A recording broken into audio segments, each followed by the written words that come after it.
Halo, assalamualaikum warahmatullahi wabarakatuh. Selamat bergabung bunda-bunda.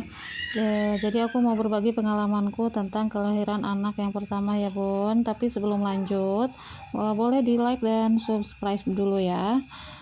Jadi gini, aku mau cerita di pernikahanku itu aku nunggu kehadiran anakku itu selama kurang lebih 2 tahun ya. Jadi aku kosongnya 2 tahun dari awal menikah. Dan posisi suamiku itu LDR ya, aku di kampung, suamiku itu di Jakarta. Waktu kekosongan 2 tahun itu aku benar-benar merasa sangat lama bun, karena kalau ketemu orang pasti ditanyain kapan punya anak, kapan punya momongan. Jadi dari situ aku terpacu untuk nyari-nyari informasi baik di internet atau dari yang lainnya gitu, ada info-info dari orang, pengalaman dari orang lain. Nah, dari situ aku mencoba, ternyata dapat info kalau pengen punya momongan itu harus tahu masa subur kita. Nah, karena aku waktu itu mensnya nggak teratur, jadi ngitungnya juga beda bun. Kita langsung saja menghitung masa subur. Untuk yang pertama, kita siklus head yang tidak teratur dulu ya bun. Untuk langkah yang pertama, bunda perlu mencatat siklus head selama minimal 6 bulan ya. Nanti bunda catat aja dapatnya berapa hari ya. Misalkan bunda sudah rekap ya dari bulan pertama misal 28 hari, bulan kedua 26 hari, bulan ketiga 27 hari, dan seterusnya. Nanti bunda bisa menghitung siklus hari terpanjang dan hari terpendek. Nah, sekarang kita sudah dapatkan untuk siklus head yang terpanjangnya itu 32 hari, dan untuk siklus head terpendeknya itu 26 hari ya bun. Kita hitung saja ya. Kita langsung hitung saja bun rumus menghitung masa subur ya untuk head tidak teratur. Hari pertama masa subur rumusnya siklus head terpendek ya, dikurangi 18, tadi 26 dikurangi 18 sama dengan 10.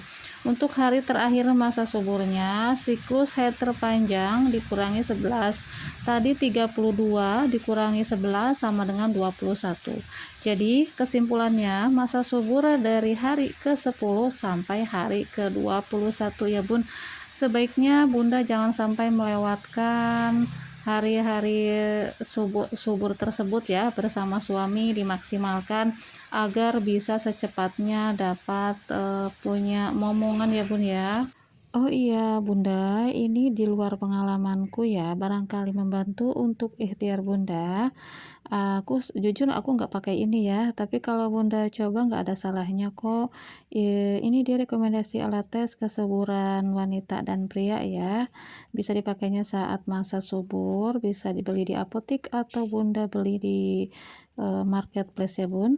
Ada OVO test, fertile focus, baby test, ovulation LH test strip, sweet honey, andalan OVO test, sperm test, dan lainnya. Kembali lagi ke pengalamanku tadi ya bun. Jadi karena aku headnya tidak teratur, sebelum memutuskan ke dokter kandungan, aku menghitung siklus dan masa subur sendiri secara manual ya, pakai kalender di rumah. Dan setelah ketemu masa suburnya, aku tidak melewatkan satu hari pun ikhtiar dengan suami ya. Dan alhamdulillah sebulan kemudian head pun tak kunjung datang, dan aku berinisiatif untuk tes pack sendiri, dan hasilnya positif. Setelah yakin karena headnya sudah telat 3 minggu, akhirnya aku menemui bidan. Dan bidan juga mengucapkan selamat atas kehamilan yang pertama, dan tentunya dengan doanya yang kencang ya bun, siang dan malam, agar bisa sehat selama kehamilan. Mungkin itu saja bun yang bisa aku sampaikan ya, pengalaman aku hamil pertama, promil pertama setelah penantian 2 tahun. Jangan lupa bunda juga bisa ikutin cara-cara yang aku sampaikan tadi. Banyak-banyak berdoa saja ya bun ya. Boleh tanya-tanya di komen bun. Assalamualaikum warahmatullahi wabarakatuh.